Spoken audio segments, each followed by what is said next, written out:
We are now in the final weeks as the French prepare to choose a new president. Tonight, May Day, May Day. A nation disenchanted, despondent, divided. I'm Brent Goff in Berlin. This is the day.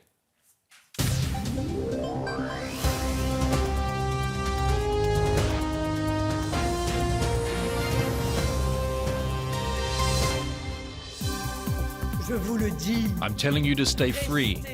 I'm calling on you to be clear-sighted. Lift up the nation.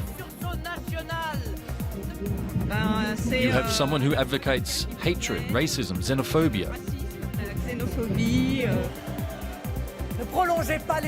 Don't draw out the sufferings of a country and a people who can take no more. The reality is simple. Emmanuel Macron is just François Hollande who wants to stick around and is clinging on to power like a barnacle. The question being posed on May 7th is that of the future of France, of Europe, and of a certain conception of the world. And there's someone coming from the financial world, which supported the politics that contributed to the rise of the National Front.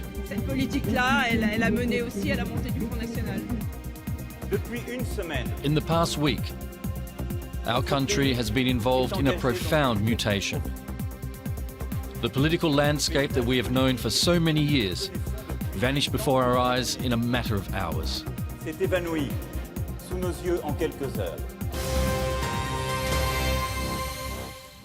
Also tonight, sex in the shadows. Refugees in Berlin. The only way to make money is to sell the only thing they have. Men who gather here at dusk. None of them want to talk on camera. They fear it might jeopardize their asylum process, like Farad, 21, from Afghanistan. Drugs force me to do this job. I have to earn money for drugs. An exclusive report by DW's Funny Fachar that's coming up in about 12 minutes. We begin the day with the dangerous irony of it all. Now, this coming Sunday, the French will go to the polls and choose a new president in an election that is arguably the most crucial in decades, not only for France, but also for Europe. Well, the irony here is that many voters say they don't have a real choice. Neither candidate has what it takes, we often hear. Well, that increases the likelihood that some voters will simply sit it out this election. And that is what makes this irony a dangerous one. The polls continue to show the pro-EU candidate Emmanuel Macron beating his far-right National Front rival Marine Le Pen. But those polls are assuming that people really vote.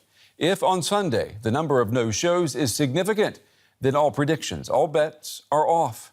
And the French, well, they could wake up next Monday morning with one-way tickets to leave the Euro, to leave the European Union, and to leave NATO.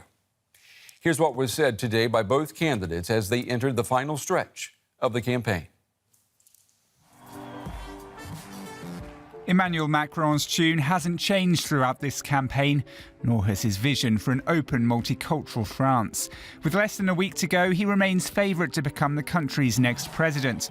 But the centrist candidate's leaving nothing to chance. He warned of the political ruptures in electing his far-right rival Marine Le Pen. In the past week, our country has been involved in a profound change. The political landscape that we've known for so many years has vanished before our eyes in just a few hours.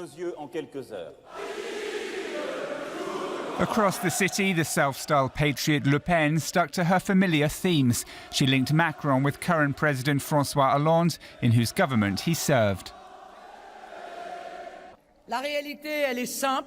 The reality is simple and clear. Emmanuel Macron is just François Hollande who wants to stick around and is clinging on to power like a barnacle. Emmanuel Macron means it's François Hollande who will continue to run politics in this country. Well, this outgoing candidate, we're going to get him out. Marine wasn't the only Le Pen in town this Monday. Her father and Front National founder Jean-Marie appeared at the party's traditional May Day rally. That despite efforts by Marine to distance herself from her Holocaust-denying father. And this is why. In the eyes of many, they're one and the same. She's nice, she pretends to be estranged from her dad, but she took the leadership of the Front National anyway. She won't change. The Le Pen dynasty will stay. It will always be racist and fascist.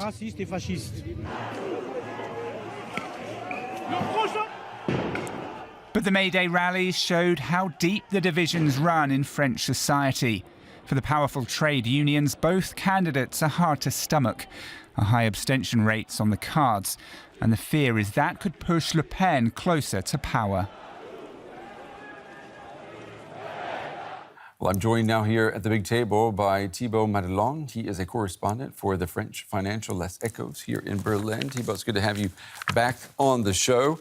So the latest polls that we've got today show that Macron will win next Sunday over Le Pen, about 60%, 40%. We're 6 days away from a presidential election in a major democracy, the world's fifth largest economy. Why are the French not standing in unity for Macron and against Le Pen? I guess you're referring to protests that had been taking place in 2002. That's right. And it hasn't taken place this time, at least not in that dimension. I think it's one explanation is probably that the Front National has become far more popular than in 2002. Marine Le Pen, the daughter of Jean-Marie Le Pen. Right, her father was the candidate in 2002. Was the candidate. Right. And she has done an incredible job in demonizing the party. And I think it did work. It works to a certain extent. We see the polls, 40% roughly to 60%. So it makes it less likely. But you say demonizing the party. I mean, that is an argument. But even the main trade union associations in the country, they haven't all come out and said they will endorse Macron. I think you have one that has said it will, but you have another one that is saying we don't want to vote for Le Pen, but the voter should vote his or her conscience. Well, that's amazing. No, you're right, and that's the party itself and Marine Le Pen is one part of the explanation, and the other part, I think, is that many voters aren't satisfied with either Marine Le Pen nor with Emmanuel Macron. And you talking about the unions, many of the unions see Emmanuel Macron as actually someone of the establishment, of the elite, and so they have a difficult time. Although I think the majority of the socialist voters and even of the Mélenchon voters would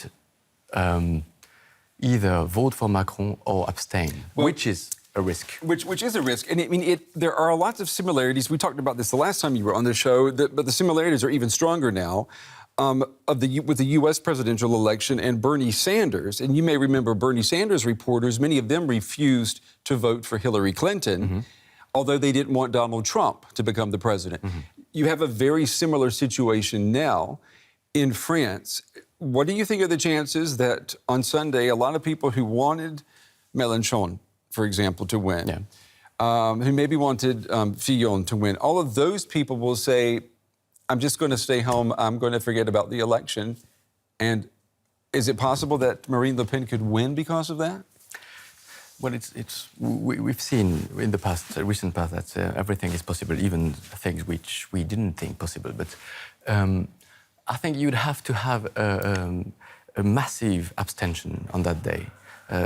Far below 70%, and that's very unlikely. I know we should be careful and take into account every kind of risk, but even if the weather is very nice and people go swimming, it's a long weekend in France this coming weekend, right? It's a week. Not sure exactly, but.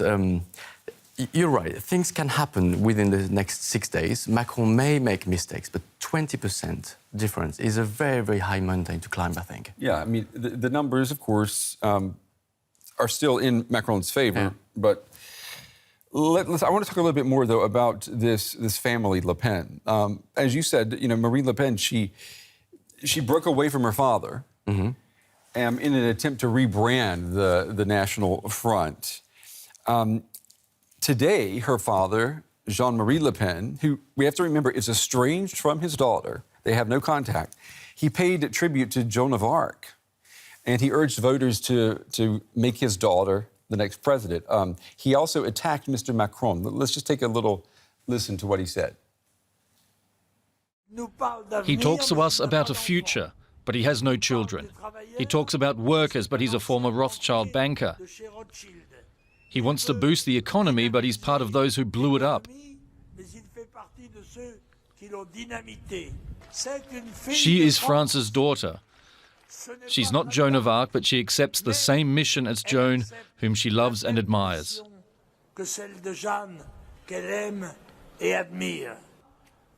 Long live Joan, long live Marine, long live the Republic, and long live France.